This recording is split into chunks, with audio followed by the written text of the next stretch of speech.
19h30 à Cotonou. Dans les titres de l'actualité au Bénin ce samedi, les anciens députés du parti Union progressiste Le Renouveau et du bloc républicain étaient face à la presse hier vendredi suite au développement de l'actualité politique ces derniers temps et après la récente sortie médiatique du chef de l'État, Patrice Talon.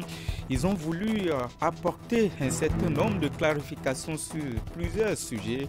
Vous les entendrez dans ce journal. La direction départementale des sports dans la Donga a organisé ce samedi sa dernière activité comptant pour l'année finissante. C'est la première édition de la marche pour la santé des clubs des sports parrainée par l'honorable Abdoul Malik Gomina, lui-même qui a d'ailleurs pris part à cette activité sportive. Depuis le début du mois de décembre, la direction départementale de l'industrie et du commerce de l'Atakora et de la Donga effectue des descentes sur le terrain. C'est pour contrôler la qualité des denrées alimentaires proposées aux consommateurs en cette période de fin d'année. Mercredi, l'équipe de Antaro Para était dans les différents marchés et boutiques de Natitongo. Le point est à suivre. Voilà pour le programme. Bonsoir à toutes et à tous. Les députés ou les anciens députés du parti Union progressiste Le Renouveau et du bloc républicain étaient face aux médias hier suite au développement de l'actualité politique ces derniers temps et après la récente sortie médiatique du chef de l'État, Patrice Talon. Ils ont tenu à apporter un certain nombre de clarifications sur certains sujets. Ils condamnent par ailleurs les agissements de l'ancien président de la République, Boni Yayi, mais aussi la position de son parti, les démocrates, sur certains sujets comme le pardon en politique, la gouvernance, mais aussi la question des exilés politiques. Regardez. Face à l'actualité politique très mouvementée, les anciens députés soutenant les actions de Patrice Talon et de son gouvernement se retrouvent ce vendredi pour opiner sur les questions brûlantes du moment. À travers cette conférence de presse, ils passent en revue les différents sujets qui font objet de polémiques et de moult appréhensions. Du supposé pardon entre Boni Yayi et Patrice Talon à la question des exilés politiques, en passant par les réformes qui révèlent le Bénin au monde entier, aucun sujet n'échappe aux déclarations des anciens députés. Est-ce aujourd'hui, parce que quelqu'un, fut-il un homme politique milliardaire, a des problèmes avec la justice, qui refuse, qui ne fait pas confiance à la justice de son pays, se permet, s'auto-exiler, est-ce que c'est ça qu'on appelle exilé politique? Ou bien il refuse de répondre devant la justice de son pays. Donc faisons la différence. Nous tenons à réaffirmer haut et fort au peuple béninois que Talon n'a jamais, je répète, jamais demandé pardon à Yayi Boni. Et sur ce dossier, nous allons vous soumettre quelques faits qui vont vous donner la réalité des faits. Yayi Boni, pendant cette période trouble de 2012 à 2014, jusqu'en 2015 et puis 2016, avait perdu toutes les batailles qui l'opposaient à Patrice Talon. À part les récriminations faites au parti Les Démocrates et surtout à son président Boni Yayi, ils ont également exposé les réussites du Bénin sous Patrice Talon. On a eu des marches blanches conduites par celui qui voulait se rendre pour le populiste, le président Yayi Boni, sans aucun résultat au regard du bilan économique catastrophique et des scandales financiers qui ont marqué son régime et dont les acteurs sont restés impunis. Oui, cette lutte est devenue une réalité depuis 2016. C'est le lieu de saluer la détermination, la clairvoyance et le courage du président Patrice Talon qui travaille au quotidien à renforcer notre pays, le Bénin, sur le plan démocratique, sécuritaire et économique. Les anciens députés de la mouvance présidentielle promettent faire désormais la veille afin d'apporter des éclairages sur ce qu'ils qualifient de désinformation de la part de l'opposition. Une méthode choisie pour éclairer l'opinion publique, notamment les populations à la base. Autre volet de l'actualité, dans le cadre de sa politique de bonne gouvernance, la municipalité de Cotonou a tenu une séance de réduction de comptes vendredi. La rencontre a fait le point semestriel des activités de la mairie, mais aussi a mis en lumière les perspectives pour le futur. La dite séance est la deuxième qu'organise la municipalité de Cotonou au titre de l'année 2023. C'est dans une atmosphère empreinte de transparence et d'engagement que la mairie de Cotonou a tenu sa deuxième séance de reddition de comptes au titre de l'année 2023. L'exercice vient rendre compte de la gestion de la mairie au cours du deuxième semestre, précisément des actions menées dans le cadre de la construction des infrastructures socio-communautaires et la promotion de l'économie locale. Mesdames et messieurs, l'intérêt de la présente séance publique de reddition de comptes est de vous faire le point de nos actions dans la construction des infrastructures socio-communautaires et la promotion de l'économie locale, mais aussi soumettre la gestion du maire au regard de ses administrés et solliciter leur contribution pour un développement local inclusif. C'est donc un moment important de concertation pour trouver les meilleures solutions possibles aux questions de gouvernance et de développement de la communauté. Le deuxième adjoint au maire, président de la séance, a mis en avant les succès, les investissements dans l'éducation, les infrastructures et la durabilité. Cependant, il a reconnu que plusieurs défis restent à relever en ce qui concerne l'amélioration des conditions de vie des populations. En dépit de certains goulots d'étranglement, de nombreux efforts ont été consentis par le conseil municipal en faveur de l'amélioration des conditions de vie de nos populations. Toutefois, les défis persistent et appellent de notre part plus de volonté, d'engagement et surtout de détermination afin de traduire en actes concrets les besoins et aspirations de nos administrés. À ce titre, je voudrais donc vous rassurer que je mesure la profondeur de vos attentes. Mais je tiens à souligner que nos actions auraient été plus probantes et plus concluantes si la mobilisation des ressources locales, notamment les impôts sur le foncier bâti et non bâti, les patentes et taxes diverses de mes concitoyens avaient accompagné nos nobles ambitions de faire de la commune de Cotonou une ville propre, attrayante et bien sécurisée. La séance a pris une tournure interactive avec une section débat impliquant les conseillers, les chefs d'arrondissement et autres élus locaux. Des préoccupations variées ont été abordées relativement à la réalisation des infrastructures et à leur durabilité. L'autorité communale a réaffirmé l'engagement de la municipalité envers la transparence et a encouragé une participation citoyenne continue. La fête du Nouvel An s'annonce à grands pas. 2024 procède au dernier réglage avant sa venue officielle. Dans le rang des citoyens de Bénin, l'on prépare déjà les vœux les meilleurs que l'on aura souhaités à ses proches, mais aussi sa famille ou à bien d'autres personnes. Mais une question dans ce journal, quel est le sens, mais aussi la portée du vœu de Nouvel An? La réponse dans cet élément de la rédaction signée Candide Henrietta. C'est plus qu'une tradition dans les habitudes des hommes sur tous les continents dans le monde entier.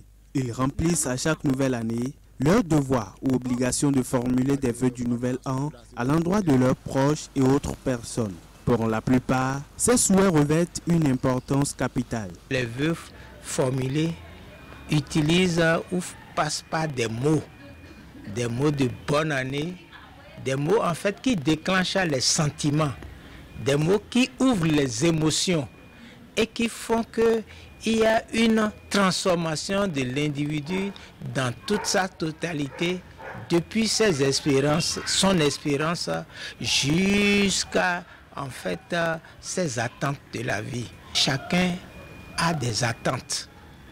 Et à la fin de l'année, on opère un bilan pour voir un peu ce qui a été fait, ce qui reste à faire.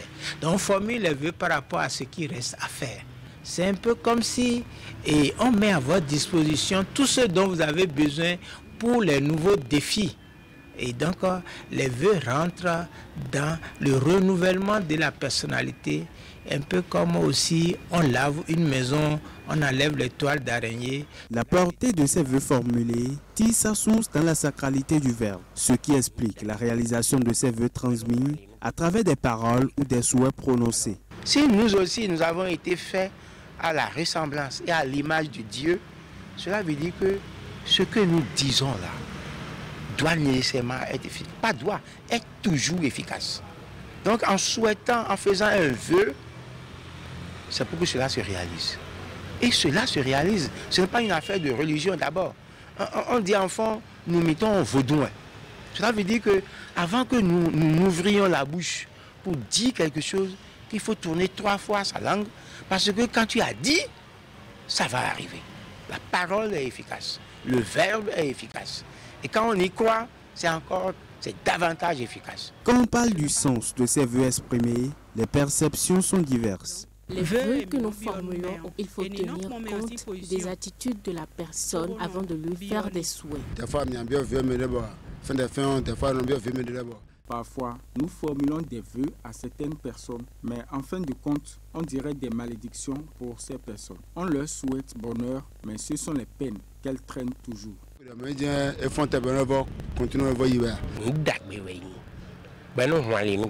C'est une bonne chose qui ouvre des portes, peu importe le moment. Quand on prodigue des vœux à nos proches, ça fait quand même un petit plus, ça encourage, ça soulage. Et celui-là se dit, ah, oh, merci, que ces vœux-là soient réalisés. Mais je trouve que ça, même si ça n'a pas de portée, mais c'est bien de toujours formuler des vœux à l'endroit de nos proches. Il y a plusieurs années en arrière, les hommes se retrouvaient en famille pour formuler leurs vœux à prononcer aux membres de leur famille et proches. Mais on constate aujourd'hui qu'avec les smartphones, de simples messages suffisent pour cet exercice. Une pratique qui pour certains ne réduit pas l'efficacité des souhaits émis, si cela est bien pensé, en âme et conscience. Les vœux dans lesquels il n'y a pas un investissement du cœur sont des vœux glacés, d'accord, et qui n'ont pas une incidence sur l'ordre des choses. Mais quand même, si vous constatez, lorsqu'on lit les posters, on sourit. Donc quelque part, cela peut toucher, ça touche les cœurs. Au-delà de la parole, c'est le test. Mais je crois qu'au lieu d'envoyer pour envoyer, il faut que je pense à ceux à qui je veux envoyer ça véritablement, de façon intérieure, avant de les leur envoyer. Sinon, c'est comme si je me libère d'une civilité. Les vœux ne sont pas une civilité. Peu importe la forme qu'ils prennent, les vœux du nouvel an ont toujours de la valeur. Difficile donc de prédire leur disparition dans le temps. Les fêtes, on en parle encore dans le rang des enfants en situation difficile de pauvreté. La fête de Noël n'est pas passée sous silence. Ils ont eux aussi célébré cette fête grâce à Amel Akpasonou, la marraine de ses enfants. Déjà 5 ans qu'elle met les petits plats dans les grands pour offrir à ses enfants des moments de joie pendant la période des fêtes de fin d'année. Le point dans cet élément. Cette descente de Armel Akpasonou, conseillère technique aux affaires sociales du président de l'Assemblée nationale, ici au Centre de promotion sociale de Koubert, traduit sa volonté de soulager la détresse des enfants en situation difficile de sa commune par 7 ans de célébration des fêtes de fin d'année, notamment la fête de Noël. Il s'agit ici des enfants orphelins et porteurs de handicap de la commune de Koubert. Une célébration riche en couleurs, avec diverses prestations qui par moments ont arraché de l'âge souris à l'assistance. Une façon pour Amel Akpasonou de communier avec ses enfants et de leur dire qu'ils sont aimés comme tout autre enfant. Mes chers enfants, comme vous, j'affectionne particulièrement la période de Noël, car elle est le symbole de l'amour, de la joie et du partage. Mes chers enfants, cette journée a été organisée pour vous et je souhaite que chacun de vous en profite pleinement et en garde de beaux souvenirs que vous pourrez raconter à vos amis et que vous n'oubliez pas. En plus des moments de joie partagés avec eux, chacun des enfants a reçu son cadeau. Le regard d'amour de Armel Akpasonou est également allé à l'endroit des pensionnaires du centre d'accueil et de protection de l'enfant, les Champs d'Oiseaux, à qui elle a donné des vivres, essentiellement du maïs, du riz, du sucre et bien encore. Cette œuvre de générosité accomplie par Armel Akpasonou a été appréciée des bénéficiaires et autorités politico-administratives de Koubé. Je remercie beaucoup la marraine pour ce qu'elle fait pour nous. Que notre âme lui rende au centuple. Tout ce qu'elle touchera de sa vie sera béni. Madame la marraine, recevez tous mes sincères remerciements pour avoir accepté partager ce moment précieux avec les enfants démunis de la commune. Grâce à vous, chère maman, nous avons commencé par donner depuis 3 ans un cachet spécial à cette fête. Cette œuvre sociale qui est posée par cette marraine contribue d'une certaine manière à appuyer les efforts que nous déployons au quotidien pour accompagner l'épanouissement des enfants en situation difficile. C'est une initiative louable, une initiative qui mérite d'être encouragée. Grâce à Armel Akpasonou, ces enfants en situation difficile connaissent eux aussi la joie des fêtes de fin d'année. Économie et contrôle de qualité dans ce journal maintenant. Depuis le début du mois de décembre, je vous le disais dans mes titres, la direction départementale de l'industrie et du commerce de l'Atakora et de la Donga effectue des descentes sur le terrain. Objectif, contrôler la qualité des denrées alimentaires proposées aux consommateurs en cette période de fin d'année. Mercredi, l'équipe de Antaro Para était dans les différents marchés et boutiques de Natitengo. Le point avec Alassane Aouna. Le directeur départemental de l'industrie et du commerce à Takora Donga, dans les différents marchés et boutiques de vente des produits alimentaires de Natitengo, accompagné pour la circonstance de quelques cadres de sa direction, Antaro Kwara veut s'assurer que les denrées alimentaires proposées à la clientèle en cette période des fêtes de fin d'année sont de bonne qualité. Depuis le matin, nous sommes sur le terrain dans la ville de Natitengo, dans le cadre du contrôle de la qualité des produits que nous avons démarré depuis le début du mois. L'objectif visé en descendant sur le terrain, c'est de s'assurer qu'en cette période de fête, les populations sont en train de se procurer les produits qui sont encore dans la limite consommable. La période des fêtes de fin d'année est par excellence une période de grande consommation où certains commerçants indélicats à la recherche de gros bénéfices profitent pour liquider leur stock de qualité douteuse. Dans leur périple de contrôle de la qualité des produits, l'équipe de la direction du commerce parvient à démanteler dans cette boutique de Dame Suzanne des produits laitiers, essentiellement du yaourt avarié.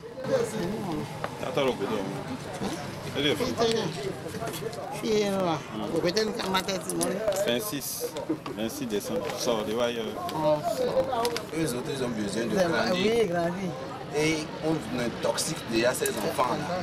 Ils n'ont pas encore... C'est pas encore né même. Donc, vous-même, vous voyez la gravité. Oui, oui, Qui livre, qui vient, qui vérifie, qui Après quelques échanges avec la mise en cause, celle-ci reconnaît son infraction et les produits sont systématiquement saisis. Elle a ensuite mise sous convocation à la direction du commerce pour subir des pénalités. À la différence de Dame Suzanne, Mohamed quant à lui prend le soin de contrôler les dates de péremption de ces produits pour ne pas tomber sous le coup de la loi. Bon, le premier jour, avant d'acheter les choses, je contrôle la date de les choses d'abord. Pour que le premier jour, moi-même, je ne rentre pas dans faillite pour ne pas trahir les clients aussi. Quand les produits sont gâtés, ça donne la maladie. Ou bien quand la date est passée, on voit que ce n'est pas, pas gâté. C'est gâté, mais ça n'a pas montré. Le patron à charge de l'industrie au plan départemental profite de cette occasion pour livrer quelques astuces aux consommateurs quant à la qualité des produits qui leur sont proposés. Les petits réflexes à avoir quand vous vous rendez dans un magasin devant un étalage pour acheter c'est de vérifier les dates de péremption des produits, donc des articles que vous voulez vous procurer. Lorsque vous ne savez pas lire et que vous avez la chance d'avoir quelqu'un qui est instruit à côté de vous, faites-vous aider.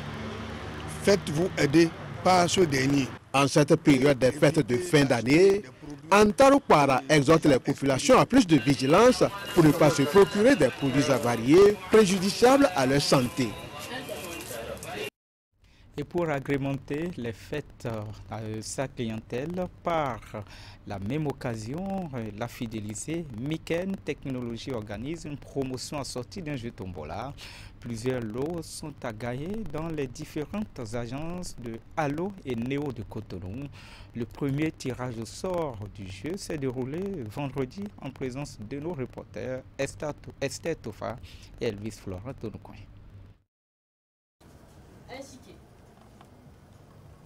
C'est le ticket portant le numéro 000401. 7 heureux gagnants tirés au sort dans l'après-midi de ce vendredi 29 décembre 2023 à l'agence Mekem Technologie de Ganhi. Ce sont les premiers gagnants du jeu Tombola organisé par Mekem Technologie dans toutes ses agences de Cotonou, à savoir Ganhi, Stemez, Erevan et Kangizo. Je rappelle à notre même clientèle que c'est une promotion. Il s'agit d'une promotion assortie d'une tombola. Promotion en ce sens, déjà quand vous achetez tout au long de la période festive, nous vous accordons une réduction allant jusqu'à 40% sur toutes nos gammes électroménagères en promotion. Et au vu de cette réduction, vous avez aussi la possibilité de participer à notre jeu tombola. Participer à notre jeu tombola seulement à partir de 200 000 francs seulement sur tout achat. Si vous achetez pour 400 000, vous aurez droit à 2 tickets pour participer à cette tombola. Vous achetez pour 1 million, 5 tickets pour participer à la dite tombola. Autrement dit, plus vous achetez, plus vous massimisez vos chances de gagner. Toutes les conditions sont remplies pour assurer la crédibilité de ce jeu tombola qui se poursuit jusqu'au 31 janvier 2024 dans toutes leurs agences Allo et Néo de Cotonou. D'abord, on a participé à la rédaction du règlement intérieur du jeu. Nous les avons également assisté à obtenir l'autorisation du ministre des Finances. Nous avons scellé également les urnes et maintenant nous allons superviser le tirage. Je certifie que le jeu Tombola a été organisé dans les règles. Tout a été suivi par nous. Donc je rassure les clients qui peuvent librement participer à ce jeu Tombola. J'aimerais rassurer tous les clients de Mikem qui ont participé à cette Tombola que ça a été fait dans un cadre qui a respecté les règles d'égalité de chance à tous les participants. 3 motos, dont une vient d'être tirée au sort, et plus d'une dizaine de télévisions LED de 32 et 43 pouces sont mises en jeu. Le prochain tirage est prévu pour le 2 février 2024. Hors de Cotonou, Dangbo a une fois encore accueilli le Festival national des arts martiaux. À l'occasion, les populations ont eu droit à plusieurs démonstrations sportives. C'était en présence des autorités communales mais aussi préfectorales. Le point avec Esther Tofa. Boxe, karaté, taekwondo, wushu, judo, ce sont les disciplines d'art martial démontrées par les élèves du club Super Shaolin du Bénin à l'occasion de cette 2e édition du Festival national des arts martiaux à Dangbo. Une 2e édition bien accueillie par les populations et les autorités communales. Depuis plus de 7 ans, M. Agossou avec son équipe n'a jamais cessé de nous honorer à Dangbo. Tous les 1er août, il est ici avec son équipe, avec un engagement jamais à de l'autre pareil, sans rien nous demander. Sans rien nous demander, il amène les jeunes de Dangbo, la population de Dangbo, à vivre ce qu'il a appris à faire, ce qu'il apprend aux jeunes, et qu'il a installé à Porto Novo, à Misrete, à Dangbo, et il va installer partout dans le Bénin. Monsieur Agossou, nous vous disons merci. L'idée a germé en cet homme, en ce grand homme, l'an dernier. Et il y a cru. Il a mis en œuvre. Et nous voici là. ce festival national des arts martiaux, qui permet aujourd'hui de révéler le Bénin tout entier, et particulièrement le département de l'Ouémé et ses communes méritent donc d'être accompagnées.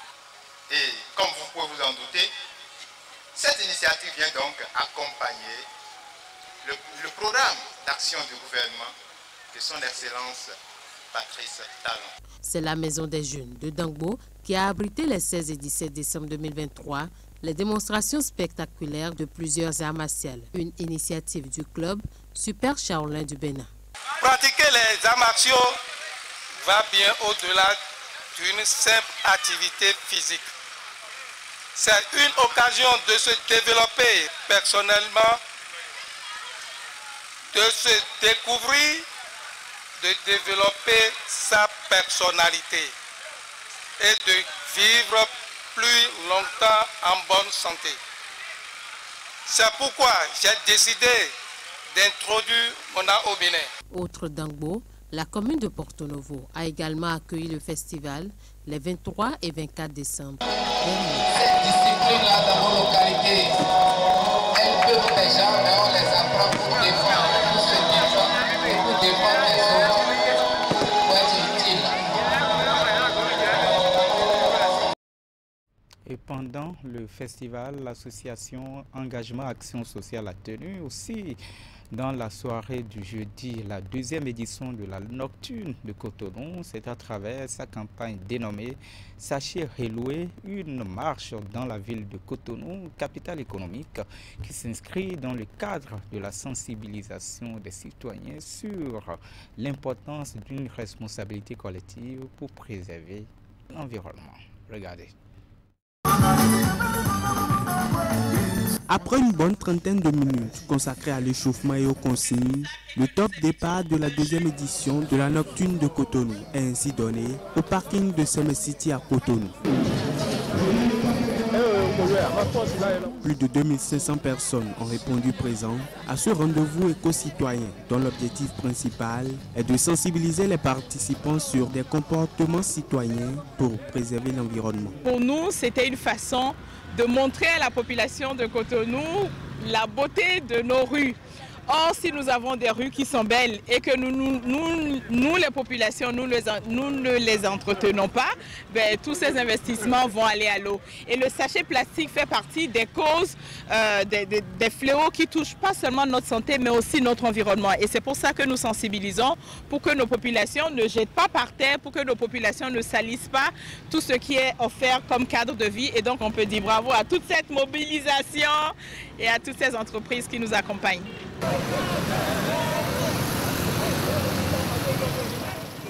Plusieurs entreprises accompagnent cette démarche éco-citoyenne de l'association Engagement Action Sociale, dont la Sobebra et bien d'autres. Les participants se réjouissent de cette initiative qui est à son acte 2. C'est aux yeux du ministère, une activité qui va non seulement procurer un bien-être aux participants, qui sont très nombreux, comme vous pouvez le constater, des femmes, des hommes de tous âges, mais également qui a pour vocation de sensibiliser à de bons comportements. C'est une bonne initiative pour promouvoir la santé et aussi qu'on a une ville bien propre. Je suis contente de voir mon Bénin, comme ça, mon Bénin est propre, je marche, on est à l'aise. On ne voit pas les sachets, les papiers, les feuilles par terre. N'étant pas un marathon, cette deuxième édition de la Nocturne de Cotonou a vu les différents participants évoluer chacun à son rythme. Si certains ont choisi l'option de marcher tout simplement, d'autres ont choisi de courir. Deux parcours étaient prévus, notamment une distance de 5 km pour les participants qui sont venus avec les enfants ou qui n'ont pas la capacité de faire plus, et 10 km pour ceux qui ont la possibilité de le faire. Bravo et merci à tous les partenaires. Et maintenant, la page sport pour boucler la boucle. La direction départementale des sports de la Donga a organisé ce samedi sa dernière activité sportive comptant pour l'année finissante, l'année 2023. C'est la première édition de la marche pour la santé des clubs de sport parrainée par l'honorable Abdul Malik Gomina, lui-même qui a d'ailleurs pris part à cette activité sportive. Les détails, Abdou Saabir Ressou, Alassane Aruna. La marche pour la santé des clubs de sport vient ainsi de démarrer ici à Djougou. Parti de la devanture de l'hôtel de ville, ces sportifs vont arpenter aussi bien les voies principales que celles secondaires pour pratiquer cette activité sportive qui intervient à la veille du nouvel an. Je suis heureuse de pouvoir participer. Ça fait du bien quand on marche. Vous voyez comment elle est transpirée, non? Donc je remercie les organisateurs. J'étais adjudant de gendarmerie. J'ai fermé 15 ans de retraite. Si je suis en forme comme ça, c'est grâce au sport. Vous voyez? Aux côtés de la direction départementale des sports dans la Donga, structure organisatrice, l'honorable Abdul Malik Gomina qui a soutenu l'initiative et pour cause. Vous avez eu cette très bonne initiative qui permet aussi au corps de bien se porter et à l'esprit aussi de bien se porter pour les défis futurs qu'ensemble Dieu nous aidera à relever. Amen. Bonne fête par anticipation aux uns et aux autres. Que Dieu bénisse toutes les personnes qui sont ici présentes ainsi que leurs familles. Que Dieu bénisse Djougou, que Dieu bénisse la Donga, que Dieu bénisse notre pays, le Bénin. Je remercie Honorable pour avoir parrainé l'activité et M. SG pour avoir honoré de sa présence notre dernier samedi de l'année. Il faut que chacun s'adonne aux exercices sportifs parce que c'est très important. Aujourd'hui, le constat est que les maladies non transmissibles dominent. L'occasion de cette marche pratiquée sur une distance de 10 km a été saisie par le commissaire de la ville pour exhorter les populations quant au port obligatoire du casque. Je profite pour sensibiliser les gens de porter le casque parce que nous ne voulons pas perdre des vies ici à Djougou. Donc je ne cesserai jamais de dire aux gens, quand ils sortent, ils n'ont qu'à porter les casques. En dehors de ça, la vitesse en agglomération. Ils doivent savoir rouler en agglomération, porter les casques, porter les ceintures de sécurité à bord des véhicules. Ça sauve toujours.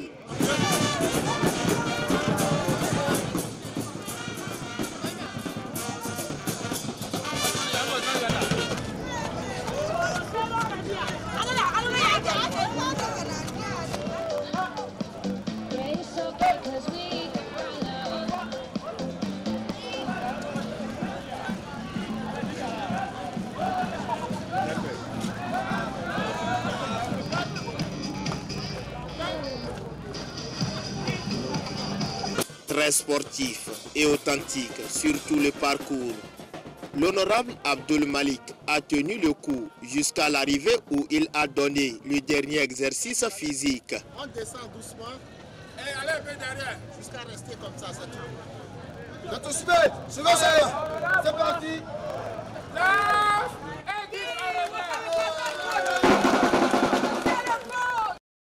C'est la fin de ce journal préparé par l'ensemble de la rédaction. Merci de votre fidélité. Je vous retrouve demain quand il sonnera 19h30. D'ici là, portez-vous bien. Bonsoir chez vous.